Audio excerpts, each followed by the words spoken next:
Grace and peace to you this afternoon in the name of our Lord and Savior, Jesus Christ. I am happy to be with you and quite blessed to have this opportunity to share with you a proposal that is coming to the General Conference in May from the Connectional table.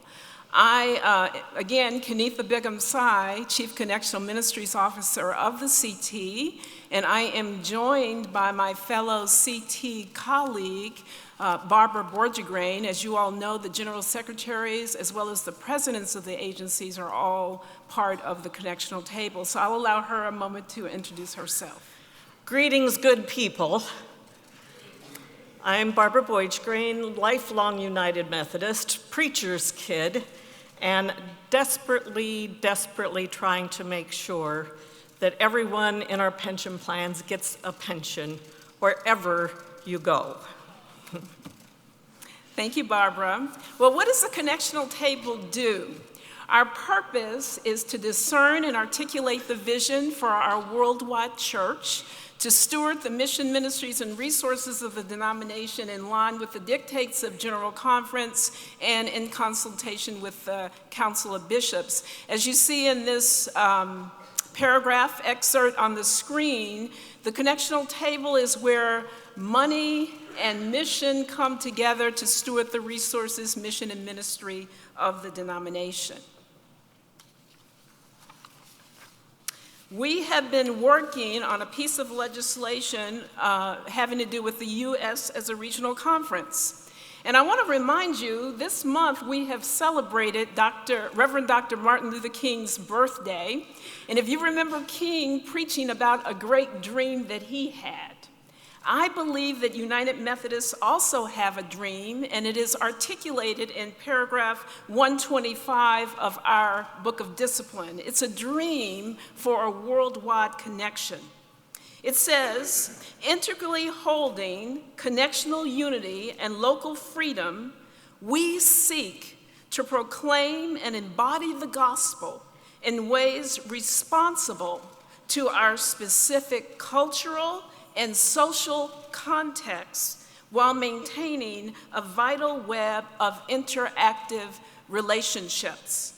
The legislation that I am going to talk to you about in these few moments is about maintaining that vital web of interactive relationships while we do ministry that is specific to our own cultural context.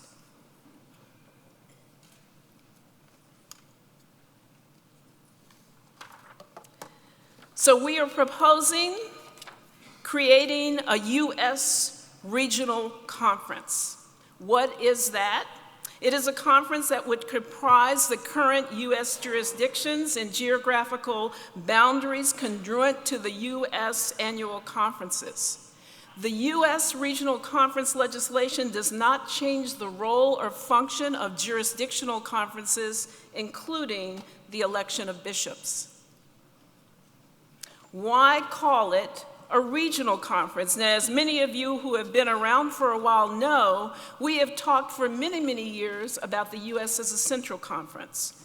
However, naming this new structure for U.S. governance a regional conference rather than a central conference gets us away from that painful history of racism in our church in which we created the central jurisdiction for the purpose of segregating the church.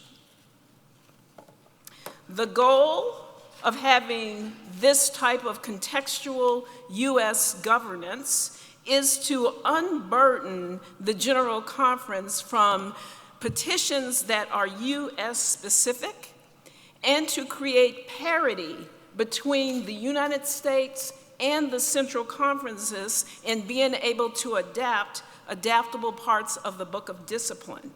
We are also anticipating that having the U.S. as a regional conference, a place for doing U.S.-specific governance, can move U.S.-centric matters out of the General Conference. And I'm going to let Barbara tell you a little bit more about that.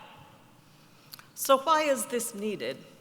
Well, significant portions of what is in our current Book of Discipline is rooted in a time when the United Methodist Church or its predecessor denominations were mostly US-centric, mostly national. So many petitions that come to General Conference pertain largely to US only or entirely to US only matters. Further, unlike the central conferences, no venue other than the General Conference exists for US-specific legislation to be discussed. So you might ask, but we've operated like this for a long time. Why do we need to change now? Because it isn't really that much legislation. But the fact is, it is a lot of legislation, and the number of Central Conference delegates is growing as a proportion of the overall General Conference. So they're spending more and more time on things that really don't pertain to them. One of those is, of course, the US-based clergy plans. Those are incorporated by reference into the Book of Discipline, which means that all of you as delegates have the pleasure of reading 150 pages of legal documents for the upcoming Compass Plan, which has been submitted to the Advanced Daily Christian Advocate so that it can be voted on and then, if approved, incorporated by reference into the Book of Discipline. That also means every time we want to amend the plan and we try to make sure it's updated and completely consistent with US laws and taxation requirements, we have only one chance every 4 years, and again, that's the General Conference. So we have 26 petitions coming to this next General Conference. So we also, in addition to US law and taxes, have to then, of course, coordinate with US Social Security. So it's not just the pension plans, however. We were looking through the 2016 Advanced Daily Christian Advocate to see how many other things are really US only, and I've just put up here a few examples, but we found pretty quickly over 50 petitions that were really US only.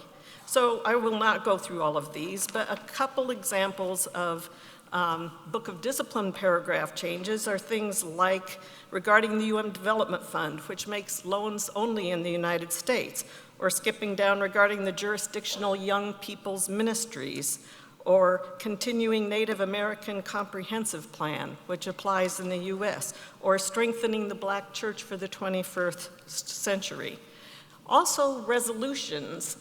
There's a number of resolutions that, again, are US only. That includes environmental racism in the US, or affirming use of diverse languages in the US, or United States public education and the church, or voting representation for people in the District of Columbia. I won't keep going on, but there are an awful lot of petitions that our Central Conference brothers and sisters have to wade through, try to understand, and then vote on within the General Conference. As I mentioned, this is getting to be more and more urgent because we are a changing church and we need to adapt. Just back in 1996, only 15% of the delegates were from Central Conferences, but going into this next General Conference, it'll be 44%, and we project, if we just project that out, it gets to 61% in just 12 years. So more and more, we need a chance to discuss what is pertinent to the whole and let the regional areas work with things that are specific only to them. We think this is important because it's more efficient. It allows the US church to deal with its stuff while not taking the time of others. We think it is consistent with Central Conference decision-making opportunities right now. For instance, for pensions, Central Conference's annual conferences each have their own pension, and they make decisions about those pensions that best align with their conference needs. We think it's more fair because it doesn't burden the Central Conference delegates with all of the US stuff. And we also think it still preserves what is most important. The non-adaptable portions of the Book of Discipline will still be at the, in front of the whole General Conference to decide. Kenitha? Thank you, Barbara. There is a long history to this, as many of you know. The Connectional table has been working on this since 2013. We have been working on this separate from the outcome of the 2019 special session, and as Barbara highlighted, there are issues well beyond our impasse that has gotten us to this place of stuckness that will be impacted by this legislation. This has been a collaborative process throughout. As you can see, we have worked closely with Westpath and with their legal counsel, trying to make sure that what we are doing is consistent with what is happening with our pension plans. We have talked about this legislation with our directors of Connectional ministries around the U.S.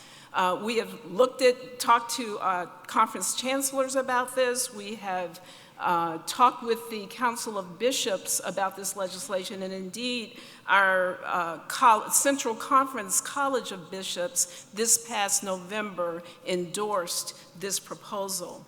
In addition, we have worked quite closely with the Commission on the General Conference, in particular with the Rules Committee, around how the different stages of this legislation will work. So let's talk a little bit about the stages. This is happening, the legislation will happen in 2 stages. The first stage will create a U.S. regional committee. This will be a petition that does not require constitutional amendments. The U.S. Regional Committee will function as both a contingency and an interim. In other words, before a U.S. Regional Conference actually becomes a reality in 2024, the U.S. Regional Committee will be operative. Once we have a U.S. Regional Conference, the U.S. Regional Committee can go away, basically.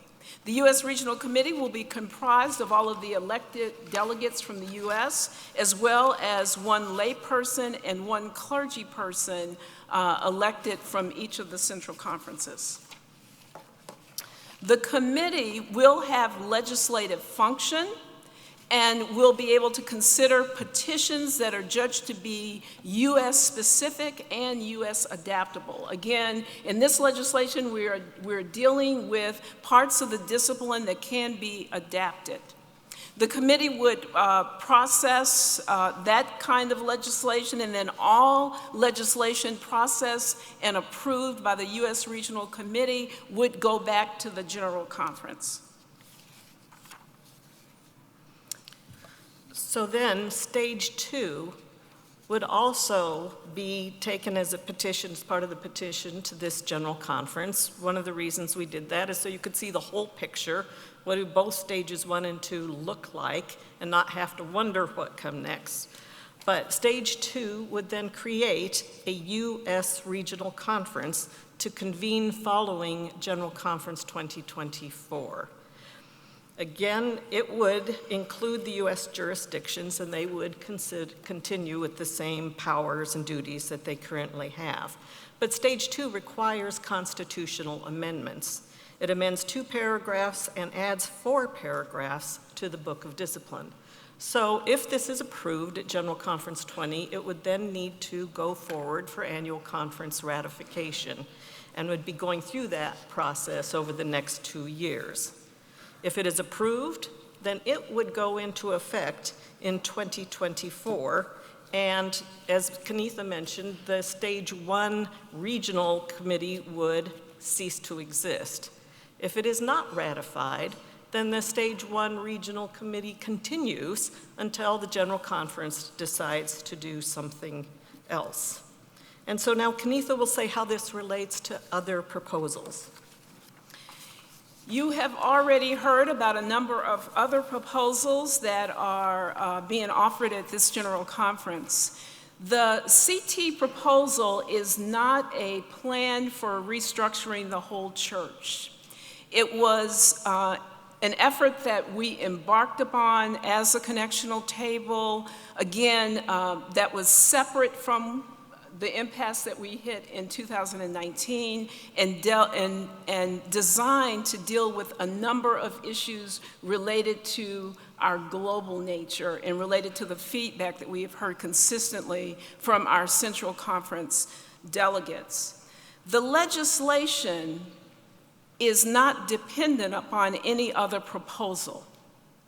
Now, in particular, the protocol, which we have just heard about, envisions some sort of regional autonomy or some sort of regionalization that might be like the Connectional Table Plan, and we are certainly in conversation with other groups. However, again, the CT legislation stands on its own in two stages: first a U.S. regional committee, and then eventually a U.S. regional conference, where the U.S. will have the ability to adapt and supplement the Book of Discipline according to its own context.